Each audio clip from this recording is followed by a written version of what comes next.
This is really interesting. I'm curious what you all think about this. Serie A players to face automatic 25% pay cut if relegated. Welcome back to the challenge, the channel. Appreciate you being here and your support. Thank you so much. If you're enjoying the content, please smash the like button, subscribe to the channel. It helps out tremendously. This actually, I think, came out last week or maybe even the week before, and I wanted to do something about it, but did not get the time. Here we are now. This is really, really interesting to me. One of the issues with relegation that makes it very difficult for teams to get back who have been relegated is the fact that obviously revenue for the club changes dramatically. Now, I believe in EPL and probably in other leagues, well, it's probably different for each one. They get some sort of payment to cushion the blow. It might even be over a few years. But usually, what happens in general is teams have to start selling off players because they no longer can afford the contracts that those players were getting while the team was in EPL. And as you can see here, Serie A said, no, you know what? We're going to change all of that by automatically reducing salaries by 25%, which is really, really interesting. I'm surprised this got through.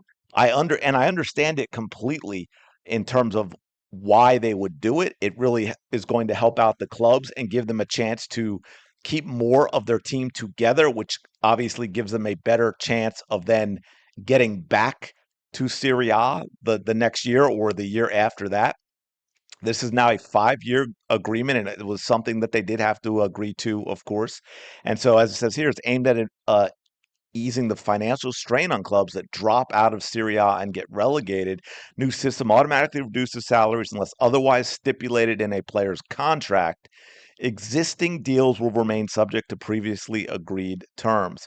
If teams earn promotion back to Serie A, affected salaries will return to their original value. The collective bargaining agreement also introduces a minimum salary structure based on a player's age, which cannot be lowered even after relegation. Now, to that point, this is what I'm curious about all of you, what you might think about that, because that sort of minimizes or affects what I was first thinking when I saw this, and that is, okay, well, let's say you've got the star of the team who's making, I don't know, 10 million a season, and you've got the guy on the bench who's making 500,000.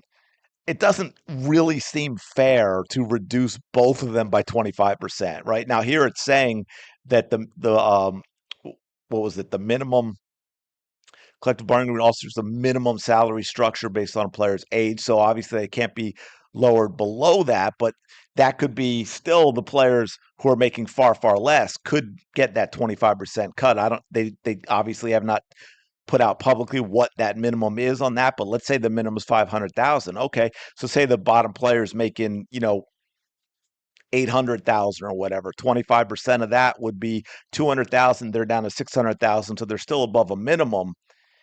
And it just seems like it could get interesting when you got a 25% pay cut across the board. Now, obviously, the 25% on the top players is what is going to matter the most for the team anyway. So I don't know if maybe there's something that'll get structured in terms of the payers on the players on the lower end of the scale maybe have deals in place with that cut. But of course, it's going to be the players who make the most who are going to have the most leverage when they sign a contract to not have that reduction, which of course, if they all do that, it completely negates the whole deal in the first place. So anyway, let me know what y'all think of this in the comments below. I think this is a really, really interesting step though, in terms of promotion and relegation with these leagues and what that means to teams that do get relegated because of how much revenue they lose. So smash the like button, subscribe to the channel if you're enjoying the content, and definitely let me know in the comments below what you think of this, and do you think you'll start seeing this in some of the other top leagues as well across Europe?